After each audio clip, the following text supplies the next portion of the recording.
네, 반갑습니다. 자, 오늘도 강의를 하나 또 준비를 했습니다. 요즘에 좀 관심들이 많이 높아지는 거 있죠? 손실 계좌.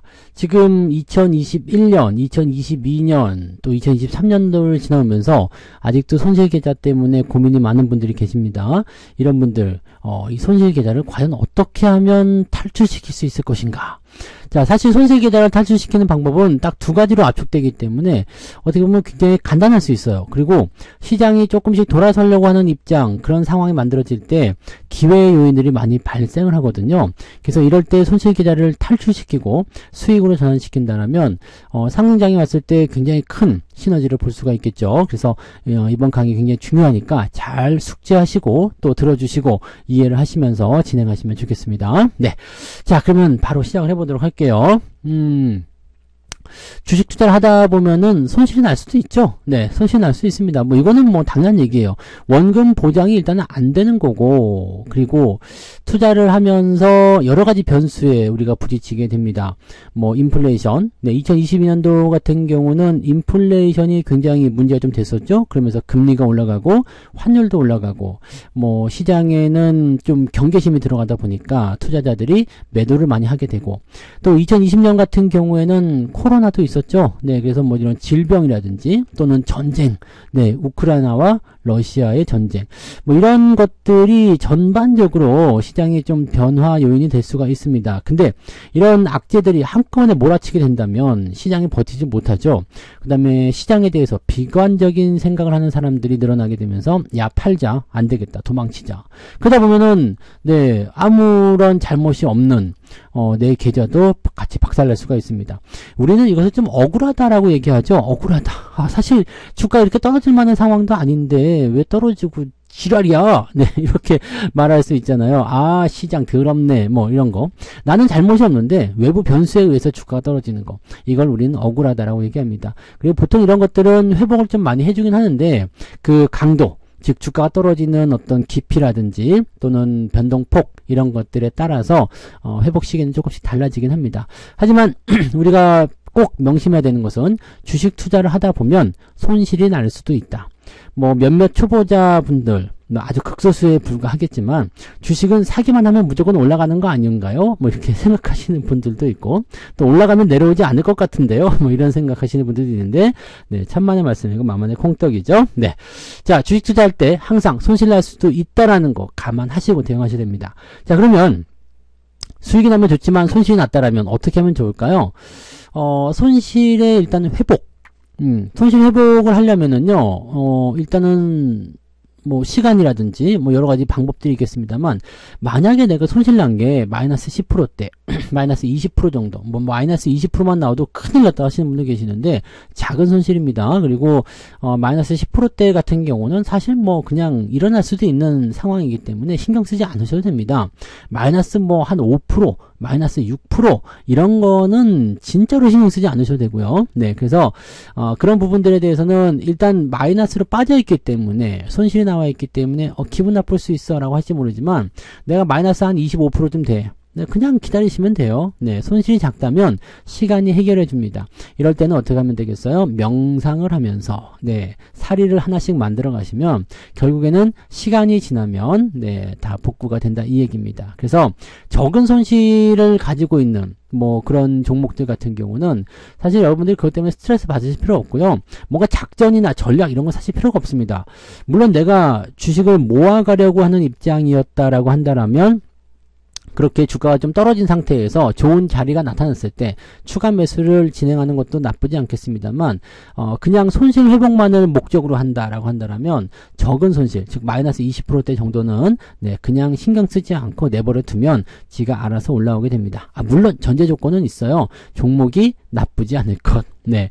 그러니까 뭐 보통 이제 대형주에들 많이 물려 계시잖아요. 대형주에 많이 물려 계시는 경우도 있고, 뭐 중소형주, 급등주도 같이 있겠습니다만, 테마주나 또는 중소형주인데 단기적으로 많이 올라간 종목, 이런 것들은 좀 힘들 수가 있어요. 왜냐면 걔네들은 변동성이 크게 나타나기 때문에 사실 시간이 지나가도 회복이 좀 어렵겠지만, 대형주들 같은 경우는 변동폭이 작아요. 근데 물론 이제 대형주 쪽에서도 마이너스가 크게 나온 것들이 있죠. 이런 것들은 네, 쉽지가 않습니다. 이런 것들은 작업을 해줘야 되는 거고요. 그렇지 않고 그냥 뭐 대형주들, 일반적인 대형주들 같은 경우는 마이너스가 나오더라도 적은 그런 변동폭을 가지기 때문에 대체적으로 손실폭이 작죠. 그래서 그냥 손실 나온 게 기분 나쁠 뿐이지 이것이 뭐 걱정스러워서 큰일 났다 이렇게 생각하실 만한 내용은 아닙니다. 네, 그래서 손실이 작다라면 시간이 해결해 준다라는 거 잘 생각해 주시고요. 손실이 만약에 너무 커 너무 커 지금 들어 누웠어. 마이너스 50%까지 나와버렸어요. 또는 마이너스 한 40 몇 %대, 마이너스 70%대, 또는 마이너스 80%대 이렇게 나오면은요, 사실은 네, 회복하기 어렵죠. 마이너스 50%만 나오더라도요, 주가가 2배는 뛰어야 됩니다. 2배는 뛰어야 되기 때문에 지금 현재에 형성되어 있는 주가, 즉 만약에 5,000원이다. 그럼 이게 만원까지 올라가야지 겨우 본전입니다. 100%가 상승해야지 본전이기 때문에 여기서는 사람들이 대체적으로 포기하는 경우가 많아요. 아, 이건 불가능한데, 이거는 네, 말이 안 되겠는데, 이런 식으로 생각하시는 분들 많거든요. 그래서 손실이 너무 크게 된다면 실질적으로 이제 회복에 대한 가능성들이 낮아지기 때문에 여기서는 무조건 작업이 들어가야 됩니다. 어떤 작업을 하느냐에 따라 달라지긴 하겠습니다만 손실이 큰 종목에 대한 그 원인, 그 다음에 흐름 이런 것들을 잘 파악하시고 내가 여기에서 취할 수 있는 조치를 잘 취하셔야지만이 여러분들이 성공적으로 탈출이 가능하다 이렇게 보시면 되겠습니다. 손실이 크더라도 사실은 네, 작업만 잘 해주시면 네, 탈출이 가능합니다. 그래서 손실이 적은 것들은 그냥 방치하시면 되고 손실 큰 종목에 대한 관심만 조금 기울이시고 작업 들어가시면 되겠죠. 불가능하다라고 생각하겠지만 불가능하지 않습니다. 과거에 제가 이 얘기도 해드렸던가요? 네, CNK 인터 하한가를 무려 9방 네 하한가를 무려 9연속 얻어맞고서 제가 그 종목을 작업을 통해서 100% 수익을 보고 나온 사람입니다. 자, 이런 것들을 해볼 수 있다라면 여러분들이 손실이 크다고 하더라도 네, 너무 걱정하지 않고 네, 기회만 잘 포착하시면 누구나 다 탈출이 가능합니다. 자, 근데 손실이 크게 난 이유는 뭐예요? 고점 매수가 문제야. 네, 94층 저거 삼성전자 이야기인가요? 여기 아직 사람 있어요. 그랬더니 구조대가 뭐라 그래요? 큰일이다. 저건 너무 높구나. 네, 그냥은 안 되겠죠. 그냥은 안 돼요. 그 한 방에 저 위에 있는 거를 뭐 해내기는 좀 어렵겠고 아니면은 시간이 아주 오래 걸려야 되겠죠. 불이 다 꺼지고 뭐 그렇게 돼야지만이 충분히 이제 이제 구조가 될 수 있는 상황이 벌어지니까 만약에 너무 높은 가격에 매수를 해서 지금 상황이 안 좋다라면 네, 반드시 작업이 들어가야 됩니다. 뭐 사다리차를 갖고 오든 아니면은 뭐 층층 계단을 만들든 해가지고 진행이 돼야 되겠죠. 즉 가장 중요한 건 뭐냐면 고점에 매수한 게 문제다. 근데 사실 2021년도 같은 경우는 고점 매수가 많을 수밖에 없었어요. 주가가 너무 뜨거웠었던 부분 좀 있었고요. 시장에 대한 전망치들이 너무 좋았잖아요. 그래서 거기에 대한 기대감들이 많이 높았었죠. 근데 문제는 뭐였냐면 2022년도에 전쟁이 발발하게 되면서 인플레이션이 크게 치솟고 금리가 올라가면서 환율이 올라가고 뭐 박살나는 형태가 벌어졌기 때문에 급락이어서 사실은 손대기가 어려웠겠죠. 그리고 대형주 쪽에 많이 들어가 있었기 때문에 설마 대형주가 라는 생각도 하셨을 거라 생각합니다. 자, 어쨌건 고점 매수를 하게 됐을 때 그게 외부 변수였던 아니면은 종목 하나만의 문제였든지 간에 고점에 매수를 하게 되면 손실이 굉장히 커지는 상황이 벌어지게 된다라고 보시면 됩니다. 2021년도 차트를 다 보시면 아유 내가 왜 저런 자리에서 매수를 했지? 이런 생각들 하게 되실 수도 있어요. 네, 한 번씩들 살펴보시고 그러면 이 물려있는 종목들 어떻게 탈출을 할 수 있는지 그 방법도 한번 봅시다. 두 가지의 탈출 방법이 있다고 그랬어요. 두 가지. 첫 번째는요. 기존에 보유하고 있는 종목을 추가적으로 매수한다. 지금 제가 사용하는 방법은 이거예요. 기존 종목을 추가적으로 매수해서 즉 뭐 물타기죠. 네, 추가 매수를 통해서 평단가를 좀 낮춰주고 그다음에 조금 이제 그 스트레스 압력을 조금 줄이는 거 그런 모습을 좀 취하고 있는 거고요. 새로운 종목을 신규로 매수한다 이 전략도 있어요. 왜냐면 이제 손실난 부분들을 새로운 종목의 수익으로 메꾸겠다라는 어떤 의미죠. 자, 이놈은 지금 가망이 없어 라고 한다면 새로운 놈을 데리고 와서 진행을 하시는 것도 괜찮을 수도 있습니다. 그래서 이 두 가지의 방법을 통해서 탈출을 시키는 건데 이 둘 다 어떤 거냐면 일단은 수익이 발생을 해줘야 되겠죠. 하나는 네, 평단가를 낮추면서 스트레스 압력을 줄이고 조금만 올라가도 수익으로 전환되게끔 만드는 거고, 또 다른 하나는 이놈이 올라오지 않더라도 새로운 놈이 올라가면서 네, 그 기존의 놈이 만들어낸 손실을 복구해주는 그런 형태로 가면 되는 거죠. 자, 둘 중에 하나를 쓰셔야지 되는데 어떤 게 더 유리할지, 뭐 성투사는 도대체 왜 기존 종목을 추가 매수하는 전략을 선택했을까? 왜 새로운 종목을 신규 매수하지 않았을까? 이런 부분에 대해서 알려드리도록 할게요. 네. 자, 일단은 신규 매수 쪽을 한번 볼게요. 왜냐면 저는 기존의 종목을 추가 매수하는 전략을 취하고 있기 때문에 이 신규 매수가 왜 저한테 선택되지 않았는지에 대해서 설명을 좀 드리려고 합니다. 새로운 신규 매수를 하는 사람들은 대부분 각오를 다지죠. 파이팅! 네. 철저히 분석해서 더 큰 수익으로 손실을 복구하자! 네. 그러니까 얘네들은 어쩔 수 없어. 내가 뭐 물리긴 했지만 어쩔 수 없는 상황이야. 그래서 이제는 정말 올라갈 주식, 수익을 크게 내줄 주식, 이 손실을 복구해줄 만한 그런 또 다른 주식을 찾아서 수익을 만들어가지고 손실 뭐 100만원 났어? 자, 그럼 난 120만원 수익 내겠어. 이런 식으로 투자를 하게 된다는 얘기죠. 자, 철저히 분석해서 더 큰 수익으로 손실을 복구하자. 정말 좋은 전략인 것 같아요. 그죠? 정말 올라갈 수 있는 종목. 지금까지는 하락을 주도했었던 종목들에 내가 얽매여 있었다라면 이제는 상승하는 주도주들을 공략하면서 네, 종목을 채워나간다라면 수익이 커지면서 더 큰 네, 결과치를 만들어내고 계좌도 결국에는 플러스로 전환될 수가 있잖아요. 그러니까 그런 부분들을 우리가 체크할 수가 있는 건데 여기에는 이제 주도주의 개념이 들어가는 거죠. 여러분들 주식이 없어? 그렇다면 주도주를 매수하세요. 주도주는 뭐냐면 시장을 끌고 올라가는 종목이잖아요. 그러니까 시장의 상승과 함께 같이 진행되는 거. 그러니까 보통은 시장이 상승하기 시작하는 그 시기에서 빛을 발하는 종목들이 주도주인데 손실난 종목이 있다고 하더라도 주도주 쪽에 베팅을 해주게 된다면 얘네들이 올라오면서 손실을 확 복구를 해주죠.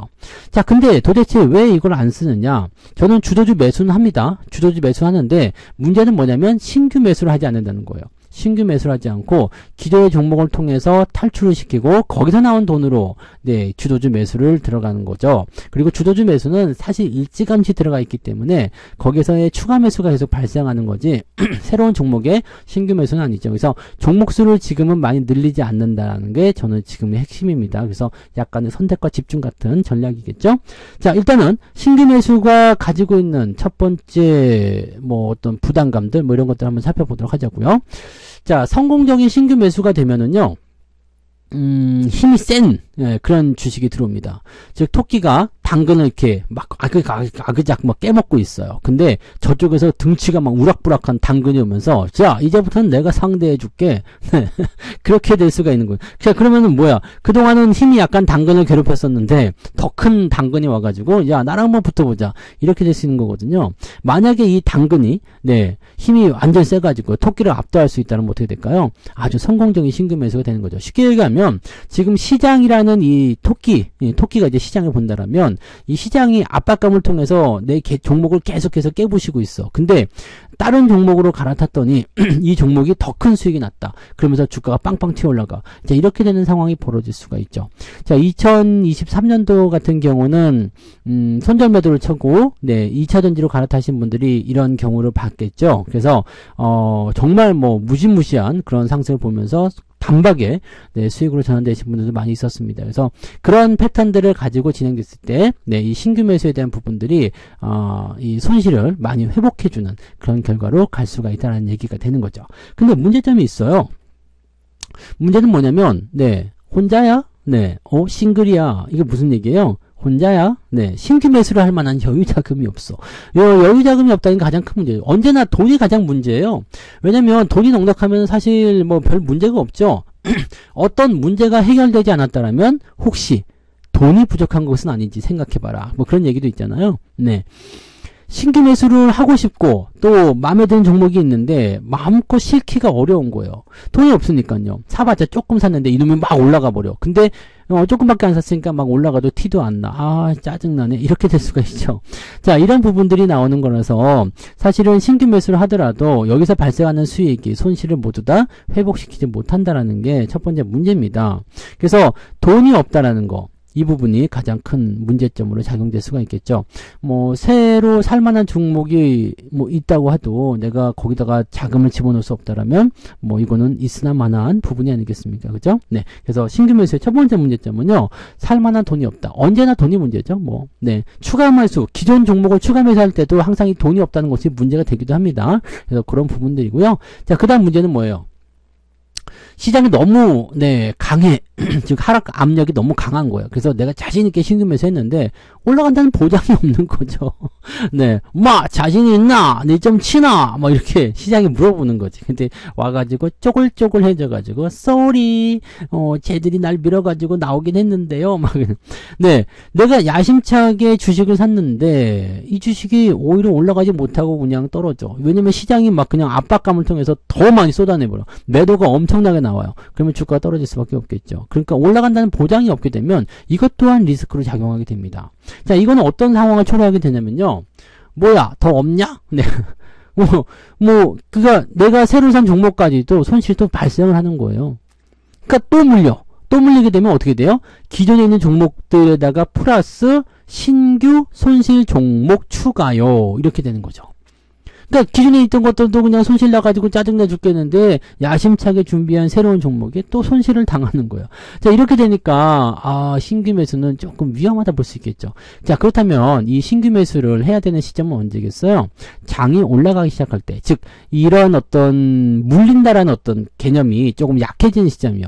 자, 상승장이 시작된다면 어떻게 될까요? 주가가 내려가기보다는 올라갈 확률이 높겠죠. 그렇기 때문에 물릴 확률이 적어집니다. 여러분들이 분석을 잘해서 들어간다라면, 물릴 확률이 작다 보니까 어떻게 되겠어요? 네, 당연히 손실 종목이 늘어나는 것이 아니라 회복의 속도가 더 빨라질 수가 있는 거죠. 그러니까 현재 상황 2023년도라든지 2022년도 주가가 하락하고 있거나 또는 횡보하고 있거나 이런 시점에서는요. 신규 매수를 확장하는 것이 아니라 상승장이 올 때까지는 기존의 종목을 계속 다뤄주는 것이 훨씬 더 유리하다는 결론을 내릴 수가 있다는 얘기죠.